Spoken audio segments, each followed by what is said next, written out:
Before I tell this story, tell me which state you're watching from. I've always found it fascinating to know who I'm talking to, especially when it comes to a morning that completely rewired the course of my life. It started like any other workday at the Port of Savannah, where the blasts of ship horns and the smell of marine oil have been the steady heartbeat of my world for the past 20 years. I thought that day would be nothing more than a delayed promotion review, one that everyone knew I had waited long enough to earn. But I was wrong, and that mistake opened a storm they had no idea they were calling down on themselves. I arrived at the conference room 10 minutes early, the way a man does after a lifetime built on punctuality. In my hand was my father's old leather notebook, its cover worn, its corners darkened by sea salt. I didn't bring it to show anything off. I brought it to remind myself how far I'd come from that boy who used to watch his father wipe engine oil off the hull. My father always said every job eventually demands two things: precision and decency. If you can hold on to those, they'll save you when things go bad. I didn't expect that day to be one of the bad ones. CEO Hartman sat at the head of the table, his new polished glasses lying neatly beside his files. He smiled when I walked in, the smile of a man about to say something he believes sounds gracious. I took my seat and set the notebook in front of me, my hand resting on the leather like a quiet hello to my father. The room felt strangely still, filled only by the soft hum of the air conditioner. A few mid-level managers sat on either side, nodding as if pre-congratulating me. Everyone knew this review was little more than a formality. Hartman barely got 3 words out before the door flew open with a bang that made everyone jump. I didn't need to look to know who had walked in. Lydia Hartman, his daughter. Her heels struck the floor like she was walking a runway, not entering a critical company meeting. She wore a tight white suit, the kind meant to project sharpness when knowledge couldn't. And her expression was bright, too bright, the look of someone carrying victory without ever having fought anything real. She didn't apologize. She didn't knock. She didn't ask how far the meeting had gone. She just stopped behind her father's chair, placed one hand on it, and spoke in a voice sharp as a blade but hollow as an empty steel drum. "We don't need your methods anymore." The room went dead silent, and not the polite kind of silence. It was the kind where everyone expects me to explode, to demand who she thought she was, to defend myself, but I said nothing. I looked directly at Lydia, then at her father. Hartman only sighed, the sigh of a man watching his child break something expensive and not knowing how to clean up after her. Lydia marched forward, touched the laptop, and shoved aside the presentation Hartman had prepared as if sweeping away a toy to make room for something she liked more. The screen lit up with a new optimization model she claimed was the future of Harborgate logistics. I stared at the very first chart, and for a second it felt like my blood stopped flowing. There in the corner was a faint tilt of pencil shading, a tiny slanted mark only I would recognize. My father's system for tagging unusual tidal rhythm points. A private symbol I'd only ever seen in his notebook and in the drafts I'd drawn from it. No one else in that room noticed it, only me. And Lydia, though she pretended it was her creation. She launched into her presentation at a speed that made it sound like she was afraid someone might steal the floor. Her phrasing was polished, shiny, full of buzzwords, but empty. To anyone outside the trade, she might have sounded impressive. But to those of us who lived our whole lives along the docks, she looked like someone trying to repaint a ship whose hull was already cracked open. I said nothing the entire time she spoke. Every sentence she delivered made the room heavier. Some managers kept glancing at me, worried, sympathetic even. They thought I would snap. They thought I would argue. They thought I'd fight to defend the system I built. But I only smiled, not a happy smile, not a proud one. It was the smile of a man who finally understands exactly what's happening and is far too tired to waste breath explaining it. Then I spoke, softly enough that it made Lydia pause mid-sentence. Good luck with that system. The room felt stripped of oxygen. I stood, gathered my father's notebook, and buttoned my jacket. Lydia stared at me, confused as to why I wasn't erupting. What she didn't understand was simple. Anyone who's worked by the sea long enough knows one truth.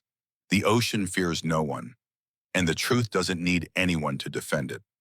I walked out in the kind of silence that comes before something breaks. Everyone saw a calm man leaving. They had no idea that with every step I took, I could feel a storm forming right behind me. What I didn't know then was this. They had just pushed themselves into that storm. I walked out of the company building that day with my father's notebook in hand, and out of old instinct, I slowed my steps to steady myself. In moments like that, I always return to my memories, like an instinctive way of finding solid ground before a big wave hits. And my memories always take me back to the Port of Savannah, where I grew up and where I learned nearly everything that carried me through 20 years in this line of work. My father was a marine mechanic. He wasn't an engineer or someone who stood on deck giving orders. He was the man crawling under the belly of a ship, listening to the engine to know what had slipped out of place. He did that heavy work with precision and endurance I've never seen in anyone else.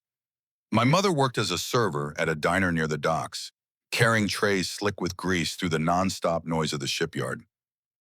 They were not wealthy, but they lived by honest labor, real dignity, and the belief that true worth doesn't come from talking well, but from doing things right.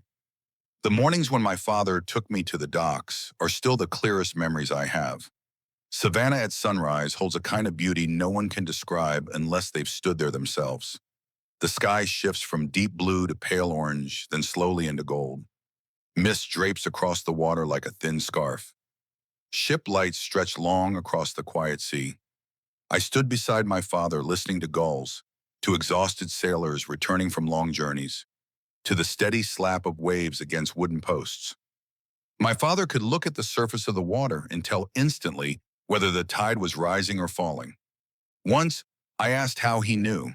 He answered simply, "You don't have to be smarter than everyone else. You just have to understand the work better than they do." That sentence became the backbone of my entire career. My father never needed long explanations. He lived the truth of what he said. He understood ships, water, wind, and people. No degrees, no presentations, no fancy terminology. Just experience and observation. The older I got, the more I realized that even the smartest people often lack those two things. The notebook I always carry was his final gift to me. Not a ceremonial one, just an old book he pressed into my hand one long workday afternoon. The cover worn, the pages yellowed, the handwriting tilted. But inside it were all the things he had learned. Seasonal tide patterns, temperaments of different crews, small tricks for loading cargo, and warnings only veterans would recognize. It was like his private map of the trade, and over time, it became my compass. He even noted the day I almost got crushed by a container. I was young then, distracted, blasting radio music loud enough to drown out the crane signals. If Earl hadn't yanked my jacket, that day would have ended very differently. I still remember the look on my father's face when he heard about it. He didn't yell. He didn't scold. He simply wrote one line in his notebook. "Intelligence can't save anyone from a 2-ton container." I never wore headphones again. From moments like that, I learned why I trust reality more than polished words. I've seen too many plans that looked perfect on paper collapse the moment a strong wind blew or a small mechanical error appeared. I've seen people who talk beautifully freeze when faced with problems the average dock worker solves in 2 minutes.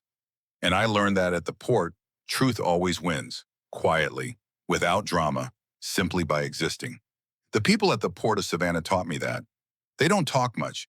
They don't hide emotions behind elegant words, but they know how to pull a heavy container in the rain, handle emergencies at 3 in the morning, and stay steady when the sea gets rough. They taught me how to work with shoulders, with hands, with experience, and with pride. No university teaches that. So when I stood in that conference room this morning, watching Lydia swipe through my slides, I wasn't angry. I just saw someone living in a world I never belonged to. A world of PowerPoint and buzzwords and phrases like optimization and strategy. But out on real docks, nothing replaces practical knowledge. No presentation can guide a ship backward into its berth. And no terminology can save a life when the waves get fierce. I left the room and stepped into the wind as if I were walking back to the docks of my childhood. I thought of my father, my mother, the chilled dawn air, the people who did real work with real hands, and I understood exactly why I stayed calm during that promotion review. I had spent a lifetime standing before waves far larger than anything a boardroom could throw at me. What I carried from the Port of Savannah could never be taken from me by a presentation. And deep down, I knew something else. The people who dismiss real knowledge are usually the first ones swept away when the tide turns. They didn't know that on that morning, but I did. And that memory kept me steady when everything ahead of us began to shake in ways they could not imagine. To understand why that promotion review turned into a disaster, I have to go back to the moment Lydia Hartman arrived at Harbor Gate. She didn't come in like someone looking for a place to prove herself. She came in like someone convinced the world was waiting for her to rearrange it. And from that day on, I started seeing the early signs of a carefully crafted takeover. When Lydia walked into the port coordination room, she looked like she had stepped out of a business magazine.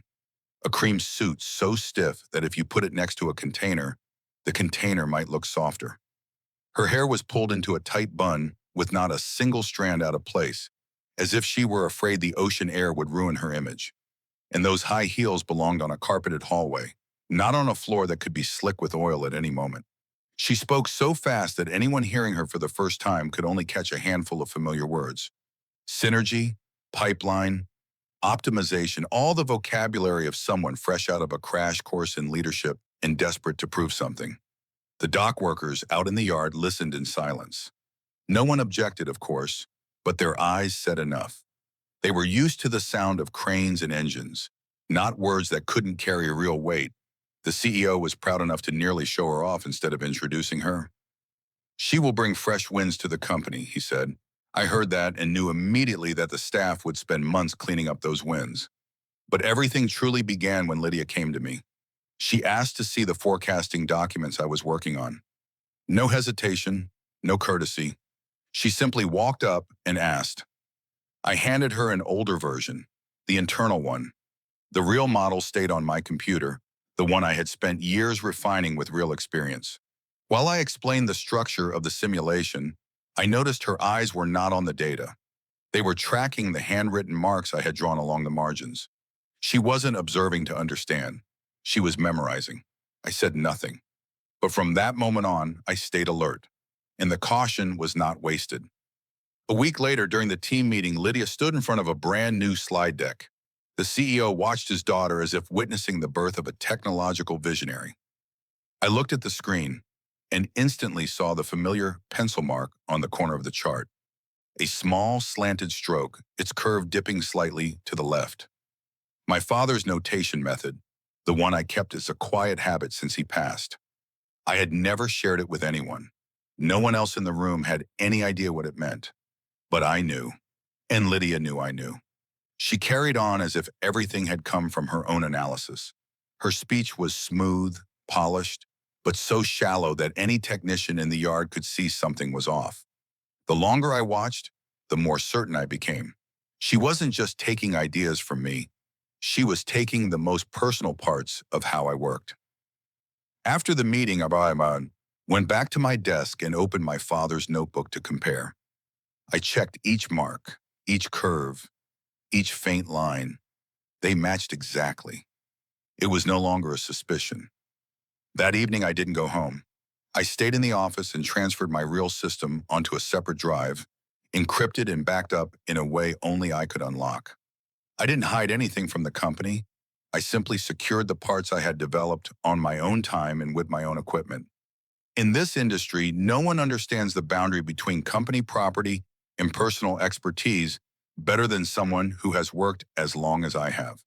The next morning, when I walked down to the yard to check shipments, Harris, one of the veteran workers, waved me over. He glanced up at the operations room where Lydia was talking loud enough for her voice to cut through 2 layers of glass. He leaned in and said plainly, "She thinks a port runs on a slide deck, huh?" I laughed. At least the yard still had its sense of humor, even with a storm coming. And through small jokes like that, I realized something. Truth does not need to shout to be real. The people working under the sun, the wind, and the nonstop machinery had always known who had true skill and who only had words. I stayed quiet and observed. The more I watched, the more I understood that Lydia's actions were not accidents. She asked the kinds of questions only someone collecting information would ask. She showed up at the exact moments when my most critical work was in progress. She repeated phrases I had said but twisted them just enough to show she didn't fully understand them. And the CEO believed every word she presented. That was when I understood the game had begun. Years working at the port taught me something. Some waves move silently. Not big, not sudden, but strong enough to flip a ship if you don't notice them in time. Lydia was that kind of wave. Quiet, persistent, corrosive. From that day forward, I separated every piece of real data from the shared system. I built my own private model using the experience I carried, keeping it in places she could not reach. I didn't confront her. I simply held steady and let the truth take care of its own work. I didn't know then that she had already crossed a line. But only a few weeks later, everything would erupt in a way no one at Harbor Gate could have imagined.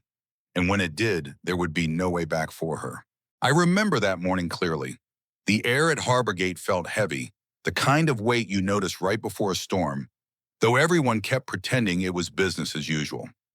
The investors from Stonebridge Capital had arrived early, dressed in sharp suits, walking with the confidence of people used to deciding the fate of hundreds of workers with a single nod. They were here to watch the demonstration of the new optimization system Lydia had boldly promised would change the entire operational chain of the Port of Savannah. I stood at the end of the third-floor hallway, leaning against the glass railing, watching through the doorway into the large conference room. I was not invited, of course. In Lydia's words, the new technology did not need old perspectives. I did not mind. Sometimes standing outside gives you a clearer view than the people seated inside. Lydia walked in first, still completely Lydia. Her hair was pulled into that perfect high bun that made me think she used circus-grade hairspray, a white blazer bright enough to reflect the room lights, and a short skirt just within the dress code, but long enough to signal confidence. She smiled widely, radiating the kind of energy only someone who believes intelligence is a posture, not a skill, could maintain.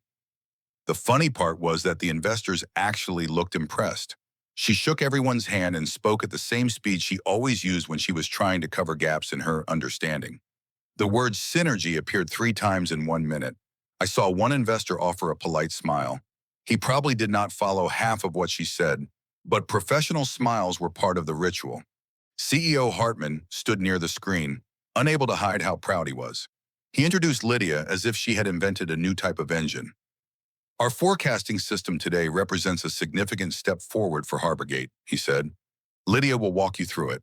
She stepped to the control table, inhaled like a model stepping onto a runway, and opened the first slide. I saw the familiar white and blue color palette she loved. The graphics were impressive, I will give her that. But the problems of this industry have never lived in anything impressive. The beginning of the presentation flowed smoothly enough. Lydia spoke with the polished rhythm of someone who had practiced in front of a mirror for 3 weeks. Technical terms sprinkled evenly. Lines like "as you can see" and "according to our research" slipped in effortlessly. But I knew one thing for certain. She did not understand what she was saying. She was simply repeating it. Then it was time to run the simulation. She pressed the button and the screen shifted to forecasting mode. A map of the port appeared. Data flickered across it, looking believable. For exactly 3 minutes.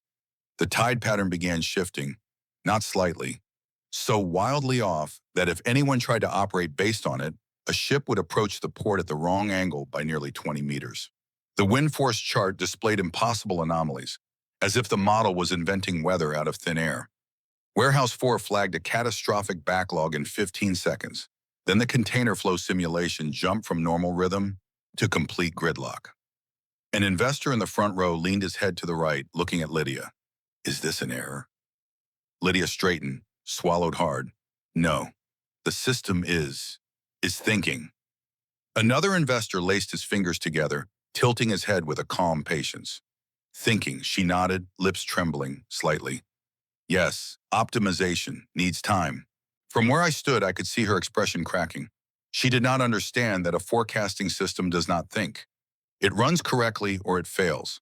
And right now it was failing so badly, the room fell into an awkward, heavy silence. 2 minutes later, the screen froze completely. The numbers are locked at values that could never exist in real life. One investor tapped the laptop gently, maybe hoping it was just a glitch. It was not. Everything was frozen. The simulation shut down entirely, replaced by a blue screen with a single message. System halted. I heard footsteps behind me, and Earl, my old friend, stood beside me with his arms crossed, staring through the glass. He let out a low whistle. This is better than free comedy. I laughed, just a small sound, but a real one. Inside the room, Lydia kept trying to restart the program. CEO Hartman tried to salvage the moment with a few lines. Probably just a minor technical issue. But none of the investors looked convinced. One of them stood, closed his notebook, and said with cold politeness, "We will review our proposal." Then they left the room, one by one, without a single glance at the CEO or Lydia. In that moment, I knew Harborgate had just lost a contract worth exactly the number Lydia once bragged would be our golden turning point. It slipped away in that conference room, quiet as an autumn breeze, except it carried Lydia's reputation with it. Inside the room, Lydia stood frozen. CEO Hartman's face turned red, his hands shaking with anger. They tried to hide it, but anyone who had worked long enough could see it. This was a fall you do not get up from easily. I leaned against the railing and took a slow breath. Not joyful, not just a deep certainty that what happened today was not accidental. It was the inevitable result of building a castle out of presentations instead of real knowledge. Earl patted my shoulder. "You saw this coming, didn't you?" I answered quietly. "Anything that does not belong to the sea will not survive the sea." I walked away from the hallway and down the steel stairs. Each step echoed a steady rhythm that sounded like a warning of something bigger on its way. Not for me, for Harborgate, and this was only the beginning. I walked out of the operations building after that disastrous demo without looking back, not because I felt nothing, but because I knew what had just happened was the natural result of everything that had been piling up for a long time. What I did not expect was that by late afternoon, my phone would buzz with an unfamiliar number.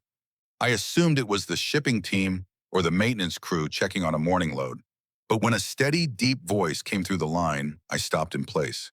"Is this Reeves? This is Mason from Stonebridge Capital. We would like to speak with you privately." That single word, privately, made me pause. Investors never ask to meet privately with someone who is no longer part of a company they just watched crumble, unless they have seen something others have not. I asked where they wanted to meet. Mason answered immediately, "Harbor Point Coffee, 15 minutes. I checked the time. They did not give me much room to think, but I did not need much. When I arrived, the place was not busy. A few sailors are arguing over last night's game, the smell of slightly burnt coffee hanging in the air. Mason was already seated, along with another person I recognized instantly. Thompson, the one the finance world called the vein reader. She could look at any operational system and point straight at its weak spot. She never smiled for free, and I had never seen her smile sincerely. I pulled out a chair and sat, keeping the same calm I always carried. Mason began, speaking quietly but clearly. "Reeves, we want to ask directly, what happened this morning? Would you call it an unexpected error, or a system that never truly understood how a port works?" I met his eyes. If a model is built from copying without understanding the roots, collapse is normal. In fact, predictable. Thompson leaned forward onto the table. "Then what is the real system?" I did not circle around it. No model can replace real knowledge. You cannot draw a gust of wind on a slide deck and expect it to blow in the right direction. I built my forecasting model from tides, load weight, crane deviation, wind direction, and a few variables you only understand after a decade on the yard. I paused. I did not share those with Lydia, because that is not knowledge a person can absorb over one lunch meeting. Mason leaned back, deep in thought. Thompson opened a small notebook, flipped a few pages, then looked straight at me. "Can you prove it?" I nodded. I pulled out the old laptop I always carried in my backpack, the one I used to build my private system, untouched by anything Lydia ever accessed. I opened my model, the real one, the complete one, not the diluted version I had shown her. I ran a test. The wind lines appeared exactly as the morning sensors recorded them. The tide patterns smoothed into the precise rhythm. Containers distributed according to load rules, something Lydia had never even asked about. The entire model ran clean, No lag, no freeze, no hesitation. It completed a full forecast cycle in under 4 minutes. Mason looked at Thompson. She gave a single nod. I knew that nod held the weight of a contract. I did not boast or oversell. I simply said, their system runs fast, especially when it collapses. Mason laughed, a real laugh, not the polite kind. You should have said that in the conference room. I shrugged. No need. The truth said enough. We talked for nearly half an hour. They asked why I kept my own version. I told them the truth, because I knew there would come a day when real knowledge would be dismissed and replaced by polished presentations. They asked if I was willing to work on a higher level. I said I was always ready for real work, as long as I did not have to spend my time teaching people who thought they understood the trade because they understood a slide deck. Near the end of the meeting, Mason leaned in. Reeves, Lydia does not understand what she is saying, right? I answered softly. I knew the moment she stepped onto the dock for the first time, and you let her use that broken model. I looked him straight in the eye. I did not give her a broken model. I gave her an old one. Using it wrong was her choice.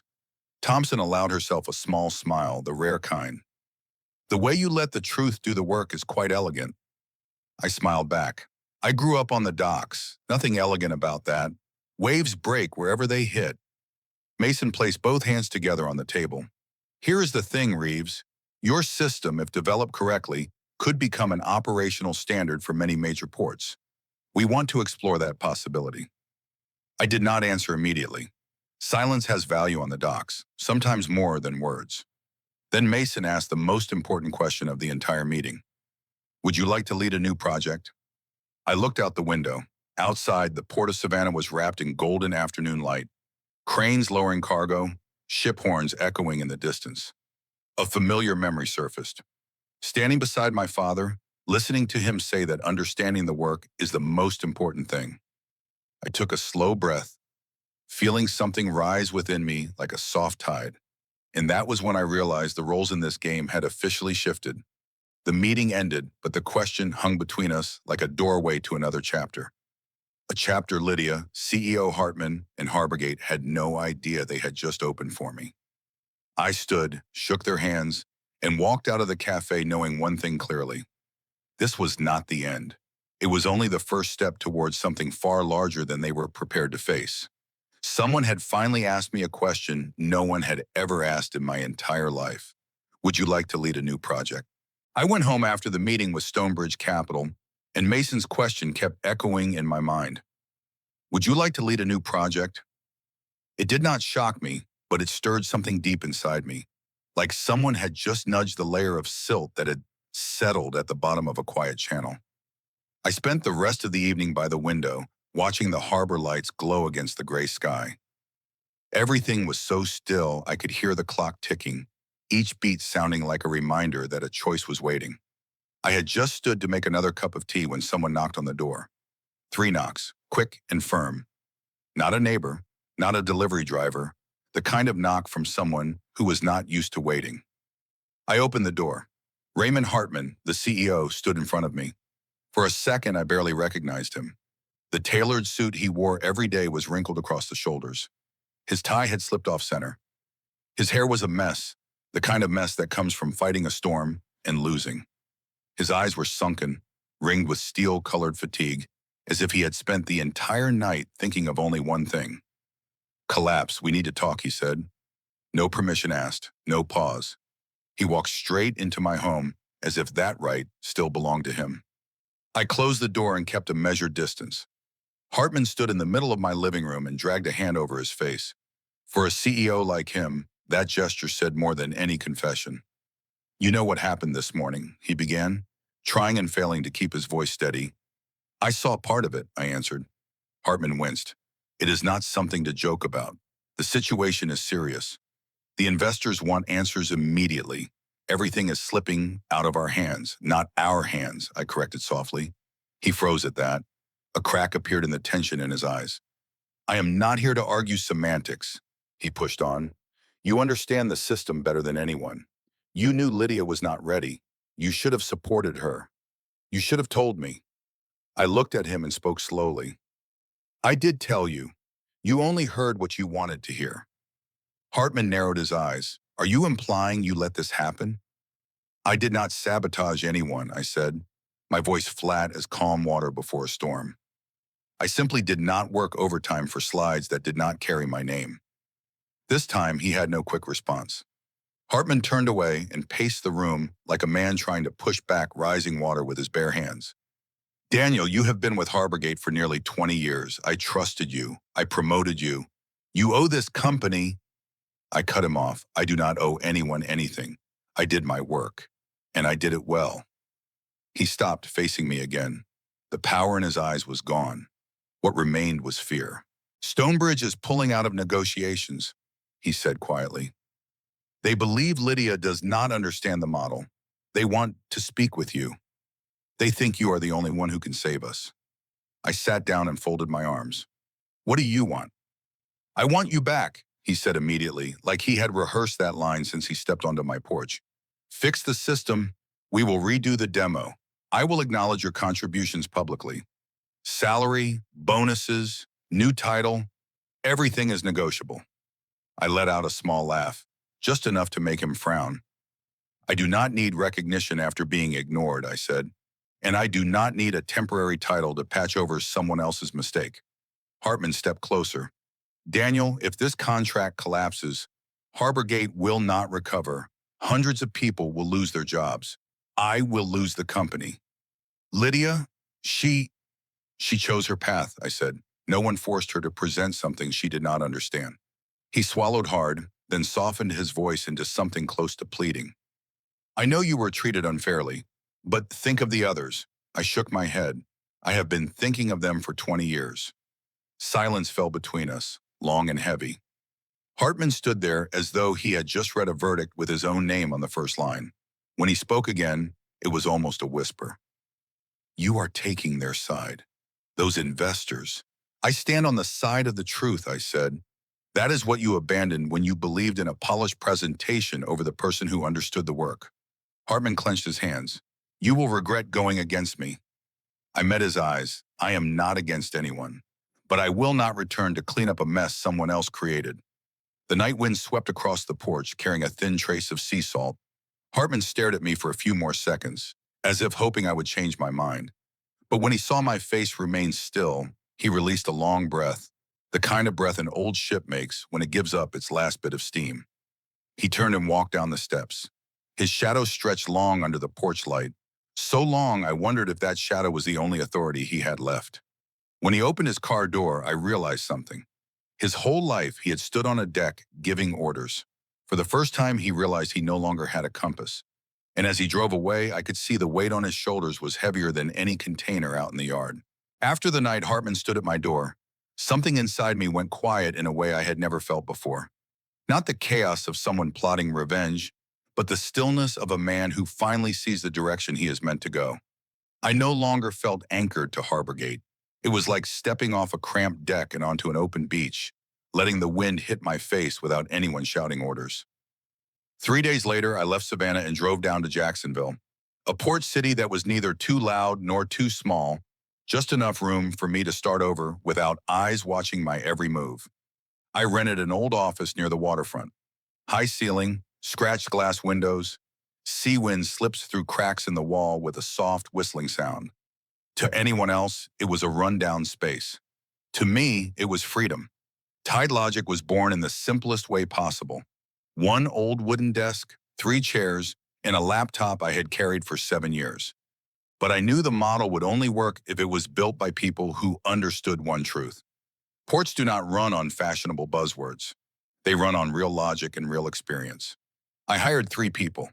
First was Mark, a young programmer whose typing sounded like jazz drumming. Chaotic at first, smooth as a receding tide once you saw the result. He was blunt, but every sentence landed exactly where it needed to. Second was Riley, a software engineer with an energy stronger than the sea wind blowing across the piers. She could work until midnight and still be as alert as if she had slept 8 hours. She loved iced coffee and had no fear of deadlines.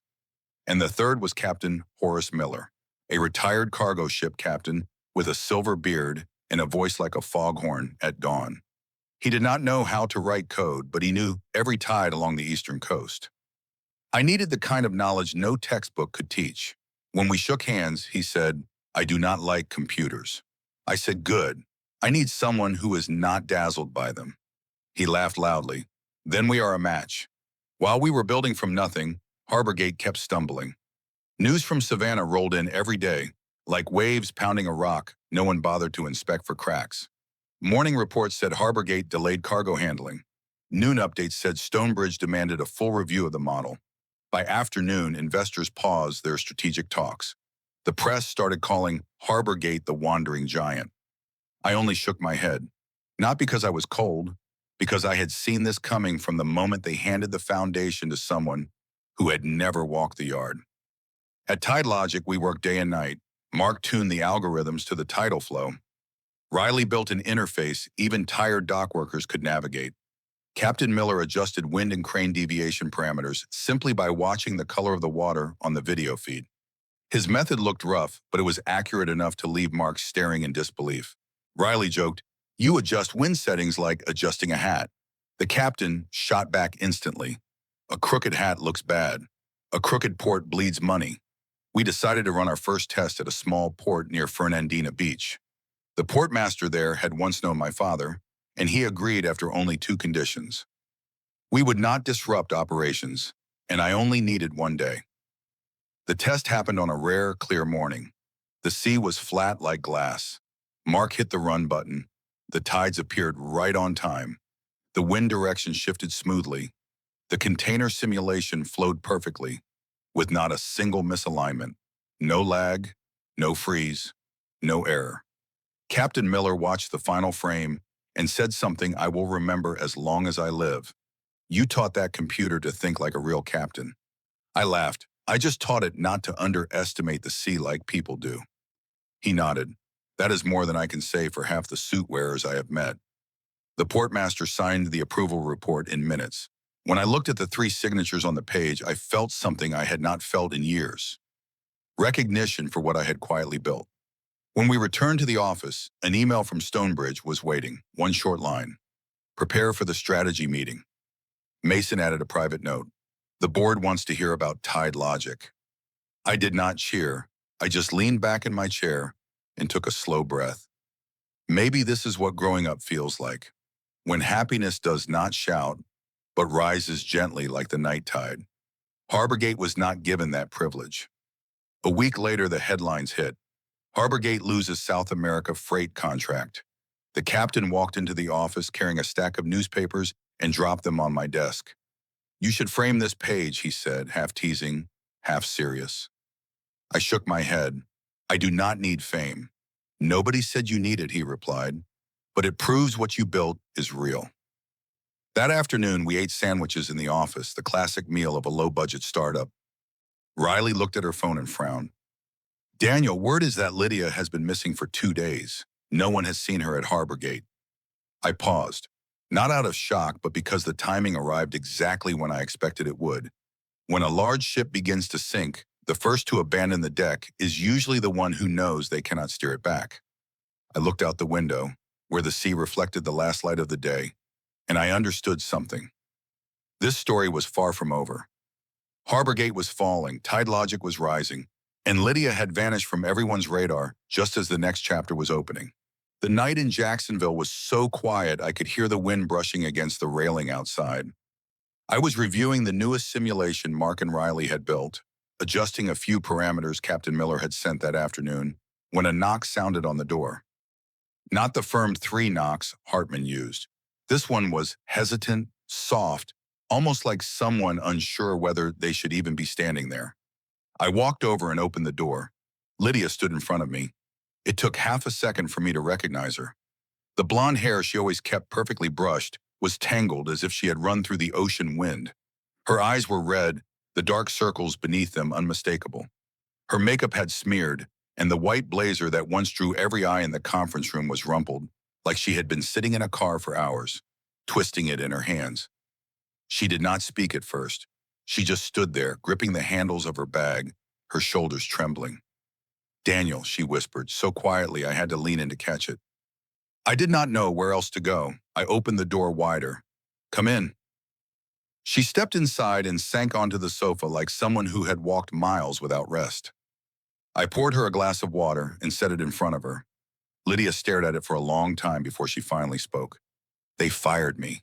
The words fell into the living room like a stone dropping into still water. No shouting, no crying, just a truth laid bare. I expected that to happen, I said. Not harshly, just a fact. Lydia let out a bitter laugh, the kind aimed at herself, not at anyone else. You were right. They do not need me anymore. My father, he would not look at me. Not a word. He just shut his office door. She wiped her face, but the tears kept coming. I thought I was good. I thought I could make him proud. I thought if I presented well enough and used the right words, I would be the one to bring the company into a new age. I stayed silent. She continued, her voice breaking in pieces. The investors laughed at me in front of the CEO. The employees sighed. Even the PR team would not make eye contact. I have never been looked at that way. I sat across from her and rested my hands on my knees. Lydia, you are smart, but you believe the world runs on slides and impressive phrases. You thought the tide would change direction because you drew a new arrow, but everything out there follows its own rules. It does not care who you are. Her breath hitched. I know. A tear fell onto the back of her hand. I never understood anything. Not the wind, not the tide, not how a port really works. I only borrowed other people's knowledge. Yours. Her voice shook when she said it. Daniel, I am sorry. I looked at her. No anger, no rush to forgive. Just seeing her as she was now. The woman who once stood in a conference room in a bright blazer with a confident smile, now curled into herself like a child who had fallen for the first time. You did not hurt me, I said slowly. You only hurt yourself. Lydia bowed her head, clutching the glass until her knuckles turned pale. My father called me a disappointment. He said I damaged the company's reputation. He said I ruined our family name. I have never heard him speak to me like that. She trembled. My whole life, I just tried to please him. I never knew what the real world looked like. I never learned that some things take sweat to understand. I never did hard work. Never stood on a yard at 3 in the morning. Never watched the wind shift. Never learned any rule outside what was taught in a presentation class. I leaned back. You are not a bad person, Lydia. You just lived too far from reality. She looked up. Are you angry with me? I was angry, I said, but anger burns out. The truth handled the rest. She blinked a few times, then gave a small, sad smile. I thought you would yell at me or shut the door on me.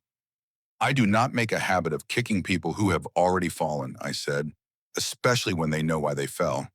She nodded, her shoulders sinking. Daniel, I have nothing left. My job is gone. My name is ruined. My father, he does not see me as his daughter anymore. I do not know where to begin. I watched her carefully before answering. No one can run a port with slide decks, and no one rebuilds a life through one night of effort. But you have one thing many people never have. What is that? She asked, her eyes swollen. You see the problem? She went still, like those words took the air from her lungs. From here on, I said, every step has to be real. No borrowing, no taking shortcuts, no pretending to understand. The real world is wide, Lydia, and the only person who can keep you out of it is you. She wiped her face and took a deliberate breath. Not a strong one, but the kind that marks the first moment someone finally understands the truth.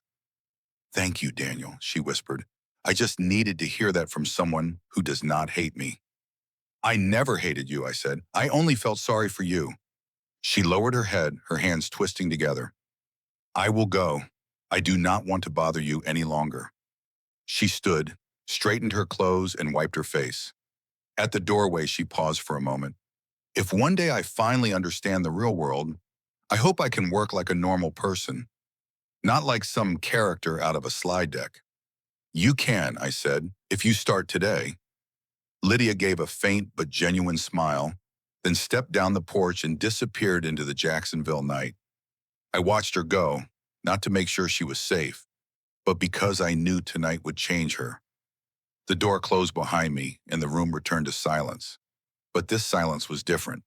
It carried the feeling that something was shifting. She walked away, and by the next morning, everything changed. The next morning, Jacksonville greeted me with a pale gold sunrise stretching across the water. The waves tapped against the shore like they were knocking on the door of a new day, and the sky was so clear I could see every line of light reflected on the windows of the Tide Logic office. I arrived earlier than usual, and before I could make coffee, Mark came running out with an expression caught between excitement and panic. "Daniel," Mason called. "Urgent but good. Very good." I had not even asked when my phone buzzed. It was Mason. "Reeves," he said, his voice bright enough to sound like someone who had just won a perfect baseball bet. "The board met last night. We reviewed the Fernandina trial. We want to invest immediately." I leaned against the railing, listening to the waves below. "You mean funding? 18 million for the first round," he said plainly. "If everything continues well, the second round will double that." I did not smile, but something inside me opened like an old wooden door pushed wide by the wind. Tide Logic, the thing that began with an old office, 3 chairs, and a quiet dream, was about to become something that could touch the world. When I returned to the office, everyone was gathered around the whiteboard, caught between celebration and disbelief. Captain Miller was squinting through his reading glasses at the contract Mark had printed, while Riley hopped in the corner like a kid unwrapping a holiday gift. "So the sea has accepted us," the captain said. "The sea accepts real work," I answered. And from that day on, Tide Logic entered a new stage. We moved into a larger office near the port. Clear glass walls, polished concrete floors, and a meeting room where the sea wind could not slip through. More engineers applied. More former dock workers came offering real-world data. One afternoon, while reviewing the new applicants, I saw a familiar name. Noah, the young engineer at Harborgate, once dismissed for not fitting their culture. I hired him on the spot. On his first day, I handed him a small box. "Keep this," I said. Noah opened it, and his eyes widened when he saw my father's old notebook. The one filled with 3 decades of handwritten notes on wind, tides, and ship approach angles from the Port of Savannah. "Are you sure?" he asked. "I kept it for 20 years, I said. "Now it is your turn. Only one rule. Write things as they are. Do not polish them." He held that notebook like it were a treasure. In a world racing toward digital perfection, an old notebook sometimes carried more weight than any algorithm. Then the important day arrived. Reeves version 1, the first full working model I had built over 20 years, was tested at Brunswick, one of the biggest ports in the region. The port was packed with containers. Ship horns echoed like distant drums. I stood in the observation tower with the port master and Stonebridge representatives. On the ground, containers were lifted in the precise sequence the system calculated, not guided by luck, but by real data. The system ran, no error, no lag, not a single false alert. When the screen displayed the words "optimal route complete," the port master gave my shoulder a firm tap. "Daniel, this is going to change how we work for the next decade," Stonebridge nodded, "and you will lead it." I took a long breath and looked at the sea stretching out before us. At last, I had taken what I understood best, the rhythm of ports and water and wind, and built it into a system that honored those truths. A week later, while I was reviewing a new optimization model for the Central America routes, the office door swung open. Earl stood there. He still wore the same protective gear, his cap tilted slightly to the left. Only his eyes had changed. Lighter, brighter, no longer weighed down the way they were the day I left Harborgate. "You really did it," he said. "I only did what I was meant to do," I replied. Earl stepped forward and offered his hand, the hand of a man who had pulled heavy cables under blazing heat. "I want to work with you again." "Harborgate is not Harborgate anymore." I took his hand. That handshake was not a promise or an apology.